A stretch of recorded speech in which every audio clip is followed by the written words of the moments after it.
Tu savais que manger du miel avec certains aliments pouvait favoriser le cancer ou même la démence? Même le miel, ce trésor offert par les abeilles, a ses meilleures, mais aussi ses pires associations alimentaires. Un bon miel, ça se consomme de la bonne façon, sinon, au lieu de faire du bien à ton corps, il peut faire l'inverse. Aïe aïe aïe. Le prendre avec les mauvais aliments, c'est risquer d'abîmer ta santé, sans même t'en rendre compte. C'est justement pour ça que j'ai préparé cette vidéo, rien que pour toi. Pour prévenir le cancer et la démence, Docteur Coucou va te révéler les 3 pires aliments à associer avec le miel. Et bien sûr, les 3 meilleurs aussi.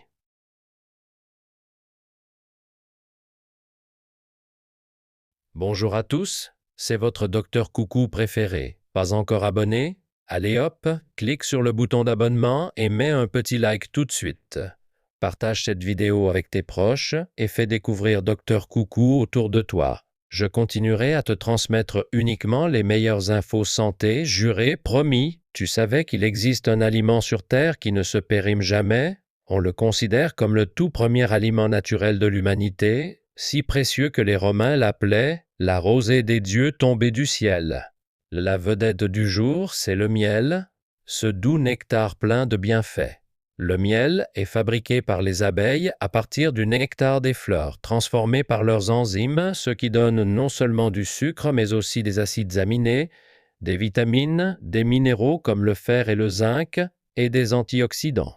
En plus d'être un édulcorant naturel, le miel est bourré de propriétés anti-inflammatoires et anti-cancer, et surtout reconnu pour ses bienfaits sur l'immunité. Tu savais qu'il existe plus de 320 variétés de miel dans le monde? Leur goût et leurs propriétés changent selon les fleurs butinées par les abeilles, comme le miel d'acacia, de colza, de châtaignier ou encore le célèbre miel de Manuka, sans oublier les miels de fleurs sauvages ou multifleurs. Il existe aussi du miel nourri au sucre qu'on appelle miel artificiel. Pour produire juste 1 kg de miel, les abeilles doivent visiter environ 5-6 millions de fleurs. Franchement, un grand merci à elles pour ce cadeau santé.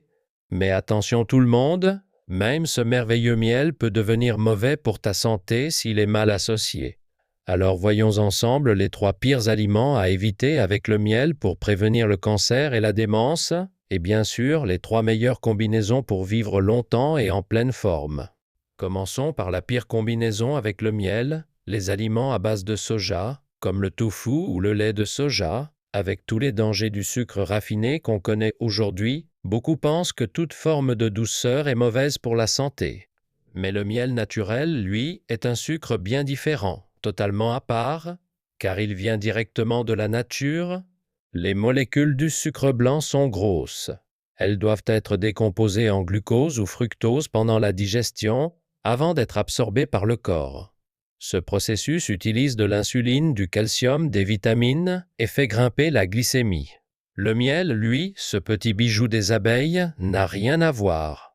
Il est déjà transformé par les abeilles et contient des sucres simples tout prêts à être utilisés. Du coup, quand tu manges du miel, ton corps l'absorbe directement sans digestion et hop, ça devient une vraie source d'énergie instantanée. C'est pour ça qu'on ressent souvent un petit coup de boost juste après avoir mangé du miel. Vu ses bienfaits, il existe aujourd'hui plein de recettes tendance à base de miel naturel. Beaucoup de gens aiment par exemple ajouter un peu de miel doux dans leur lait de soja ou même sur du tofu, pour faire le plein de santé. Mais attention, ne fais surtout pas ça. Les produits à base de soja, comme le lait de soja, contiennent bien plus de protéines que le lait classique. Le miel, en plus du sucre, contient aussi des acides organiques.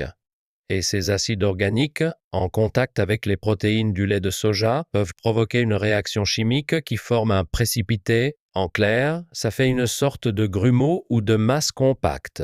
Et ce grumeau, ton corps ne l'absorbe pas, il l'évacue direct, donc aucun bénéfice des protéines du soja et du miel, envolé. En plus, le soja est un aliment considéré comme froid, il rafraîchit le corps, alors que le miel est plutôt chaud, il a tendance à réchauffer l'intérieur. Et quand le froid du soja rencontre la chaleur du miel dans ton estomac, ça fait des étincelles, ou plutôt des troubles digestifs. Donc, Le mieux, c'est d'éviter de combiner le miel avec des produits à base de soja, comme le tofu ou le lait de soja. Alors, avec quoi vaut-il mieux associer le miel? Alors, le meilleur aliment à associer avec le miel, c'est le lait. Plutôt que du lait de soja, c'est bien mieux de le combiner avec du lait classique car il contient moins de protéines, ce qui limite les réactions avec les acides organiques du miel. Et en bonus, les effets bénéfiques sur la santé sont juste incroyables. Beaucoup de gens souffrent d'insomnie de nos jours, pas vrai? Un bon sommeil, c'est essentiel pour rester en bonne santé, et ce problème peut être réglé en douceur, juste avec un lait chaud au miel le soir. Le lait contient un acide aminé appelé tryptophane. Cet acide aminé se transforme ensuite en sérotonine dans notre corps. Tu connais sûrement la sérotonine, c'est ce qu'on appelle l'hormone du bonheur. Étonnamment, elle ne fait pas que remonter le moral, elle calme aussi l'hormone de l'éveil, qui est souvent la cause de l'insomnie, donc elle aide à bien dormir. Mais voilà, quand on boit du lait tout seul, cet acide aminé n'est pas entièrement absorbé par le corps. C'est là que le miel entre en scène. Le miel contient lui aussi du tryptophane, et en plus, il aide à ce que cet acide aminé soit bien absorbé et activé dans le corps. Du coup, par rapport à un simple verre de lait, ajouter du miel augmente non seulement la sensation de bien-être et de calme, mais améliore aussi rapidement la qualité du sommeil. La deuxième pire combinaison avec le miel, ce sont les aliments ou boissons riches en tanins, comme le thé noir, le thé vert ou les kakis pas mûrs. Tu as déjà ressenti ce goût amer après avoir laissé infuser ton thé trop longtemps ou en croquant dans un kaki encore dur? C'est à cause des tanins. Les tanins font partie de la famille des polyphénols, de puissants antioxydants qui aident à éliminer les radicaux libres dans notre corps, à ralentir le vieillissement des cellules et à nettoyer les déchets dans nos vaisseaux sanguins. Même si le thé noir, le thé vert et les kakis riches en tanins sont excellents pour la santé, il ne faut surtout pas les consommer avec du miel, surtout quand on pense aux minéraux présents dans le miel, comme le fer.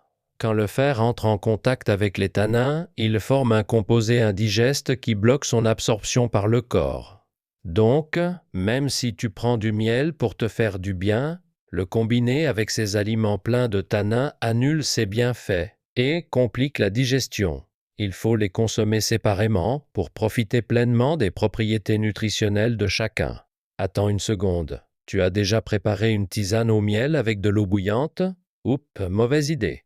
Le miel contient plein de vitamines, d'acides aminés et d'enzymes précieuses, mais le souci, c'est qu'ils sont super sensibles à la chaleur. Si l'eau est trop chaude, elle détruit tous ces bons nutriments en un rien de temps. Pour préserver les bienfaits du miel, il vaut mieux utiliser de l'eau tiède, entre 60 et 70 degrés, pas plus, comme ça, tu profites à fond de tous les bienfaits que le miel a à offrir.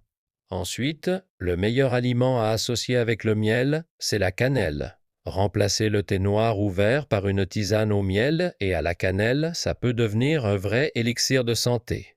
Tu savais que le miel est excellent pour renforcer le système immunitaire? Il contient plein de vitamines et de minéraux qui stimulent l'immunité et protègent le corps contre les virus ou les petits rhumes venus de l'extérieur. En plus, le miel est riche en propolis, une substance antibiotique naturelle. Petite devinette, tu t'es déjà demandé pourquoi les abeilles, qui vivent entassées par milliers dans une ruche, ne tombent pas malades comme les autres insectes ou animaux? C'est parce qu'elles enduisent l'entrée de la ruche d'une couche épaisse d'une matière qui bloque les microbes. Cette matière, c'est la propolis. Et dans notre corps, la propolis agit comme un antibactérien, un anti-inflammatoire et surtout un puissant anticancer.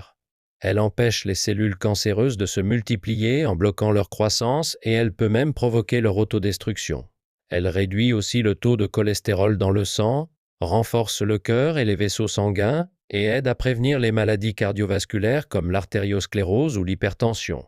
Et là, attention, combo magique. Quand on associe le miel à la cannelle, il se passe un vrai petit miracle. Les antioxydants de la cannelle renforcent les effets anti-inflammatoires du miel et aident à réduire l'inflammation dans les vaisseaux sanguins. En plus, comme le miel et la cannelle ont des propriétés réchauffantes, ils stimulent la circulation sanguine. Cette association miracle aide à soulager les mains et les pieds froids, les engourdissements partant frais, et même les douleurs articulaires ou musculaires. Et ce n'est pas fini car ensemble, le miel et la cannelle aident à faire baisser le taux de sucre dans le sang, ce qui permet de consommer du sucre de manière plus saine. Pense à cette tisane miel-cannelle comme une vraie clé pour profiter de tous ses bienfaits. Le troisième et dernier aliment qui forme une mauvaise combinaison avec le miel, c'est l'oignon.